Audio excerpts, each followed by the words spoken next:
പത്തനംതിട്ടയിൽ SFI ജില്ലാ കമ്മിറ്റിയുടെ നേതൃത്വത്തിൽ ദി റെഡ് സീരീസ് പരിപാടി സംഘടിപ്പിച്ചു. പരിപാടി CPIM സംസ്ഥാന സെക്രട്ടേറിയറ്റ് അംഗം M. സ്വരാജ് ഉദ്ഘാടനം ചെയ്തു. ജില്ലയിലെ സ്കൂൾ, കോളേജ്, ITI തെരഞ്ഞെടുപ്പുകളിൽ സംഘടന നേടിയ വിജയത്തിന്റെ ആഘോഷമായാണ് പരിപാടി സംഘടിപ്പിച്ചത്.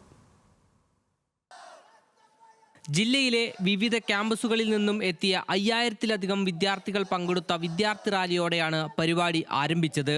സെന്റ് പീറ്റേഴ്സ് ജംഗ്ഷനിൽ നിന്നും ആരംഭിച്ച വിദ്യാർത്ഥി റാലി പത്തനംതിട്ട ടൗൺ ചുറ്റി പഴയ ബസ് സ്റ്റാൻഡിൽ അവസാനിച്ചു. തുടർന്ന് നടന്ന പൊതുസമ്മേളനം CPIM സംസ്ഥാന സെക്രട്ടേറിയറ്റ് അംഗം M. സ്വരാജ് ഉദ്ഘാടനം ചെയ്തു. സ്വാഗതം പറഞ്ഞ സഖാവിനെ വിശേഷിപ്പിച്ചത് SFIയുടെ മുൻ സംസ്ഥാന സെക്രട്ടറി എന്നാണ്. അത് ശരിയുമാണ്. പലപ്പോഴും ചില വേദികളിലൊക്കെ പരിചയപ്പെടുന്ന സമയത്തോ സംസാരിക്കുന്ന സമയത്തോ ഒക്കെ പലരും മുൻ SFI എന്ന വിശേഷണം ചേർക്കാറുണ്ട്. അപ്പോഴൊക്കെ ഞാൻ അവിടെ തിരുത്തി പറയാറുണ്ട്, ഞാനൊരു മുൻ SFI അല്ല, ഞാൻ ഇപ്പോഴും SFI ആണ് എന്ന് പറയാറുണ്ട്.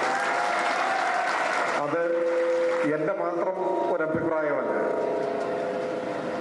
മറിച്ച് ജീവിതത്തിൽ ഒരിക്കലെങ്കിലും SFI എന്ന മഹാപ്രസ്ഥാനത്തിന്റെ ഭാഗമായിരുന്നവർ, SFI ഉയർത്തിപ്പിടിക്കുന്ന രാഷ്ട്രീയത്തെ ഉൾക്കൊണ്ടവർ ജീവിതകാലം മുഴുവൻ SFI ആയിരിക്കും എന്നതാണ് പ്രത്യേകത.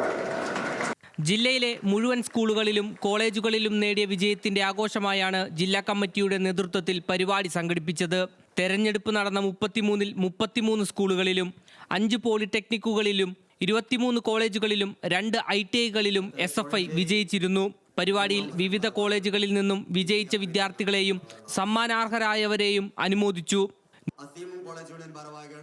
ന്യൂസ് മലയാളം, പത്തനംതിട്ട.